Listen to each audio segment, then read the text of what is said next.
নমস্কাৰ মৰমৰ ছাত্ৰ-ছাত্ৰীসকল আজি মই তোমালোকৰ মাজলৈ আমি আৰু আমাৰ পৰিৱেশ পাঠ্যক্ৰমৰ অন্তৰ্গত তৃতীয় শ্ৰেণী পাঠ নম্বৰ 7 আকাশৰ কথা পাঠটি তোমালোকৰ মাজলৈ লৈ আহিছোঁ।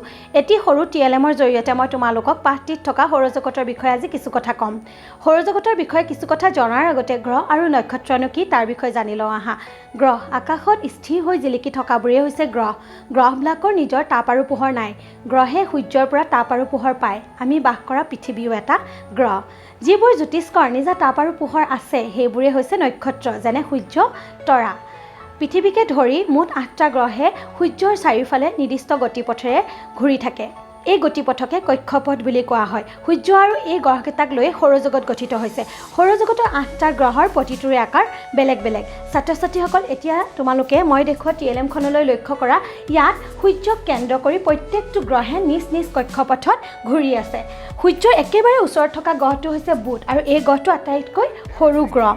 তাৰপিছত হৈছে শুক্ৰ, পৃথিৱীৰ ওচৰত থকা গ্ৰহ আৰু ইয়াক প্ৰায় পুৱতি তৰা বা সন্ধ্যা তৰা বুলি কোৱা হয়, কিন্তু ই তৰা নহয়, ই এটা গ্ৰহহে। পৃথিৱী সৌৰজগতৰ একমাত্ৰ গ্ৰহ য'ত জীৱ বাস কৰে। সূৰ্যৰ পৰা বহু ব্যৱধানত থকাৰ বাবে জীৱৰ বাবে ই উপযোগী। পৃথিৱীয়ে নিজ কক্ষপথেৰে সূৰ্যৰ চাৰিওফালে এপাক ঘূৰোতে 365 দিন 6 ঘণ্টা সময় লয়। মংগল ইয়াক ৰঙা দেখা যায়, গতিকে ইয়াক ৰঙা গ্ৰহ বুলি কোৱা হয়। বৃহস্পতি সৌৰজগতৰ আটাইতকৈ ডাঙৰ গ্ৰহ। শনি ইউৰেনাছ সৌৰজগতৰ দূৰত থকা গ্ৰহ। নেপচুন সূৰ্যৰ পৰা বহু ব্যৱধানত থকাৰ বাবে এই গ্ৰহটো আটাইতকৈ দূৰত দেখা পোৱা যায় আৰু এই গ্ৰহটো আটাইতকৈ ঠাণ্ডা।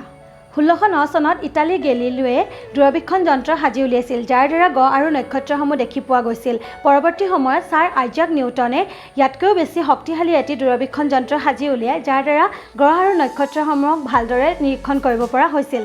ছাত্ৰ-ছাত্ৰীসকল আজি মই এই পাঠদানটিৰ জৰিয়তে তোমালোকক গ্ৰহ আৰু সৌৰজগতৰ বিষয়ে কিছু কথা অৱগত কৰিলোঁ। আজিৰ পাঠদান মই ইমানতে সমাপ্ত কৰিছোঁ। ধন্যবাদ।